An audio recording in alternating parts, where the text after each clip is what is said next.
कल ये आप लोगों का छूट गया था वीडियो में, तो आज मैं आप लोगों का पूरा कर रही हूँ।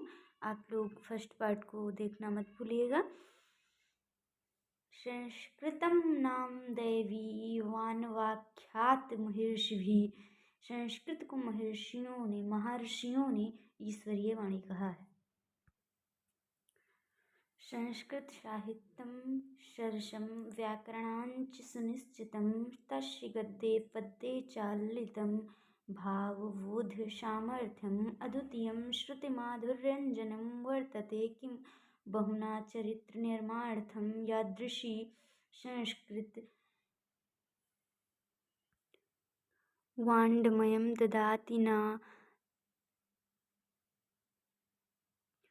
तादृशीं किञ्चिदत्यन्तमूलभूतानां मानवीयगुणानां यादृशी विवेचना संस्कृतसाहित्ये वर्तते नात्र तादृशी दया दान शौचम् औदार्यम् अनसूया क्षमा अन्ये चाकेन गुणाः अस्य साहित्यस्य अनुशीलने सृज्यन्ते। संस्कृतस्य साहित्यं सरसं। संस्कृत साहित्य सरस मीन्स सरल, व्याकरण सुनिश्चित।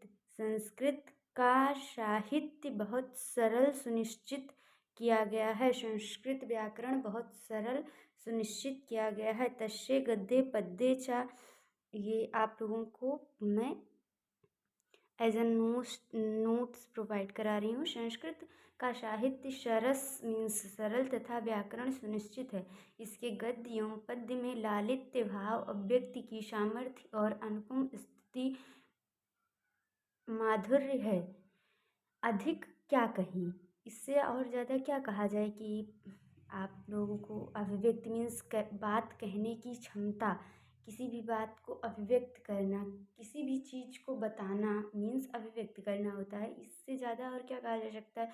इतना सरल बताया गया है और संस्कृत है भी सरल है। हम लोगों को थोड़ा ध्यान देने की ज़रूरत है बस।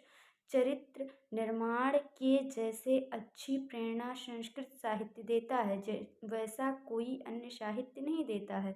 मूलभूत मानवीय गुणों की जैसी विवेचना संस्कृत साहित्य में है वैसी अन्यत्र नहीं है। दया दान पवित्रता उदारता ईर्ष्या न करना क्षमा तथा अनेक गुण इस साहित्य के अध्ययन से उत्पन्न होते हैं।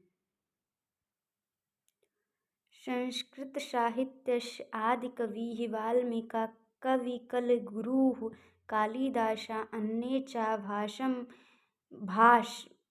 भारवी भवभूत्यादयो महाकाव्याः स्वकीयैः ग्रन्थरत्नैः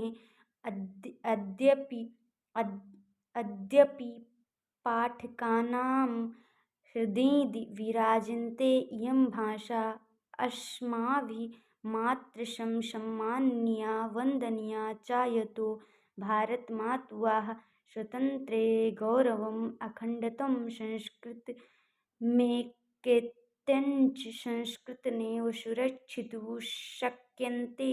इयं संस्कृतभाषा सर्वासु मीन्स सभी भाषाओं में प्राचीनतमा प्राचीन श्रेष्ठ चास्ति है। ततः सुश्रुतम भाषासु मुख्या मधुरा दिव्या गीतर्वर्णभारती इति। संस्कृत साहित्य के आदि कवि वाल्मीकि, महर्षि व्यास, कवि कुलगुरु कालिदास तथा अन्य कवि भारवी भवभूत आदि महाकाव्य अपने ग्रंथ रत्नों के द्वारा आज भी पाठकों के हृदय में विराजमान है। यह भाषा हमारे लिए माता के समान सम्माननीय तथा वंदनीय है, क्योंकि भारत माता की स्वतंत्रता गौरव अखंडता तथा संस्कृत एकता संस्कृत के द्वारा ही सुरक्षित हो सकती है। ये मैं आप लोगों को सिर्फ ये अनुवाद बताती हुई एक कहानी के जैसे इसलिए चल रही हूँ कि आप लोगों का एग्ज़ाम बहुत नज़दीक है। मैंने बहुत सारे, अगर किसी को किसी फील्ड में जाना होता है तो वो पहले अनुभव लेता है। मैंने कई सारे यूट्यूब चैनल पे जाके देखा है कि वहाँ लाइव चैट पढ़ते हैं, स्मार्ट बोर्ड पे पढ़ाते हैं, थोड़ा सा कराते हैं और तमाम मिनट्स के वीडियो रहते हैं। सिर्फ वो अपना व्यूज़, अपने आवर्स पाना चाहते हैं। आप लोगों की पढ़ाई पे नहीं ध्यान दे रहे हैं। वो बातें करेंगे आपसे, आपको भी अच्छा लगेगा। आप मेरे चैनल पर कम क्यों विजिट करते हैं? क्योंकि मैं सिर्फ पढ़ाती हूँ, मैं ज़्यादा बातें नहीं करती हूँ। मेरा मतलब है आप लोगों को पढ़ाना, आप लोगों को अच्छी से अच्छी नॉलेज प्रोवाइड कराना। ये मतलब नहीं है कि मैं आप लोगों से बात करूँ, आप लोग मेरे ऊपर खुश रहें। ये मेरा पर्सपेक्टिव नहीं है। मेरा पर्सपेक्टिव है कि आप लोग पढ़ें और आगे बढ़ें। खासकर लड़कियों को तो बहुत ध्यान देकर पढ़ना चाहिए, बिकॉज़ कि आप लोगों लड़कों के लिए तो फादर हैं या कोई भी है एज इट इज़, या खुद हैं, वो कुछ भी अपने लिए कुछ भी कर सकते हैं। बिजनेस स्टार्ट कर सकते हैं, किसी स्कूल में जाके पढ़ा सकते हैं, या कुछ भी वो जो भी करना चाहें, पढ़ाई करना चाहें या न करना चाहें, किसी भी तरीके से वो अपने आप को जैसा जीना चाहेंगे वैसा बना लेंगे। लेकिन आप लोगों के लिए ऐसा नहीं प्रोवाइड है। आप लोगों की शादियाँ हो जाएंगी कुछ दिन बाद, ऐसा नहीं है। आप लोगों को अभी लग रहा है कि मैं शादी नहीं करूँगी या शादी कर लूँगी तो बहुत सेटल्ड हो जाऊँगी, ऐसा कुछ भी नहीं है। शादी होने के बाद कुछ एक को ऐसा होता होगा कि बहुत वेल सेटल्ड या जो भी, मैं खैर ये सारी बातें क्या कहना, अच्छा ही रहे, वेल सेटल्ड हो जाएं।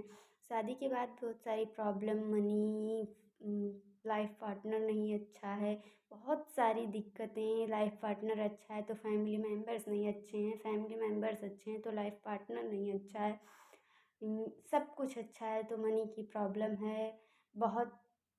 ऐसा नहीं है कि हम लोग जैसी अपनी लाइफ के बारे में सोचते हैं वैसा ही मिलता है। जैसे फिल्मों में दिखाते हैं कि ऐसा ऐसा ऐसा एंड देन बहुत कुछ अच्छा, तो ये ऐसा कुछ भी नहीं है।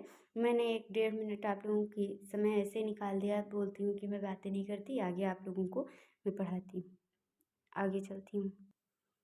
मैंने यहाँ तक आपको पढ़ाया था, एकता संस्कृत के द्वारा ही सुरक्षित हो सकती है। अब इसका आगे का मैं बता दे रही हूँ। अगर आप लोग नोट्स चाहते हैं तो बता दीजिएगा, मैं आप लोगों का कवर कर लूँगी। मैं ऐसे ही बता देती हूँ। यह संस्कृत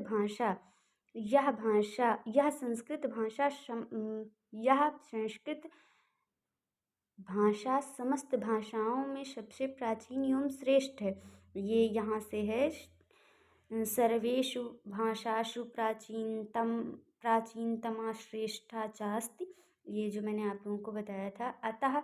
ठीक अतः ठीक ही कहा गया है, देववाणी संस्कृत। देवताओं की वाणी संस्कृत है। सभी भाषाओं में मुख्य, मधुर एवं दिव्य है। संस्कृत भाषा सभी भाषाओं की जननी भी कहा गया है। सभी भाषाओं में दिव्य, मुख्य, मधुर है। तो हम लोगों को संस्कृत भाषा का सम्मान करना चाहिए। अब हम लोगों को इतना तो ज़रूर ही आना चाहिए कि अगर संस्कृत को पढ़ें तो उसका अर्थ निकाल सकें, या पूरा एज इट इज़ अर्थ नहीं निकाल पा रहे हैं तो समझ सकें कि कहने का भाव क्या है, वो अभिव्यक्ति क्या करना चाहती है, वो जो लैंग्वेज है वो हमसे क्या कहना चाहती है। देवनागरी लिपि में लिखी जाती है, ज़्यादा कोई कठिन नहीं है। अगर हम लोग ध्यान देंगे तो बहुत अच्छे से कर लेंगे।